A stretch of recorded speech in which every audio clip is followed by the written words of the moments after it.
Poutine a dit « Celui qui sera leader en intelligence artificielle sera le maître du monde ». Vous voyez bien que nous sommes sous domination complète des géants du numérique américain. Il faut qu'on se réveille. Notre stratégie a échoué. Y a-t-il un Google, Apple, Facebook, Amazon en Europe? Et en intelligence artificielle, nous sommes inexistants. Nous avons perdu la guerre. Enfin, en tout cas, une bataille. Si nous voulons gagner la guerre technologique du XXIe siècle, nous devons changer d'élite. Regardez les gens qui sont Ou fabriquer les élites autrement. Exactement, qui sont en train de discuter dans les ministères sur la réforme sociale. Ce sont des gens qui ne comprennent rien, qui ne connaissent rien à la guerre des intelligences, qui ne connaissent rien à la guerre technologique qui est en train d'arriver.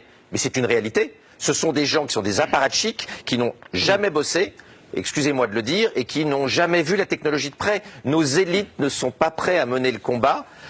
En Chine aujourd'hui, au gouvernement, il n'y a que des ingénieurs et des entrepreneurs, quoi qu'on pense du régime chinois. Nous avons des apparatchiks, des gens qui font de la politique depuis qu'ils sont au berceau. Il faut remettre des ingénieurs au pouvoir, comme il y en avait sous De Gaulle, comme il y en avait sous Giscard. Mais qu'est-ce qu'on peut faire? Bosser, arrêter de geindre, développer plein de start-up dans ces sujets-là, payer nos chercheurs correctement. Nous n'aurons pas de chercheurs si on continue à les payer comme ils sont payés au CNRS ou à l'INRIA. Les bons sont en train de partir les uns après les autres. Nous n'aurons pas des bons chercheurs. Vous savez combien gagne un très bon spécialiste de l'intelligence artificielle dans la Silicon Valley? Entre 1 et 2 millions de dollars par mois.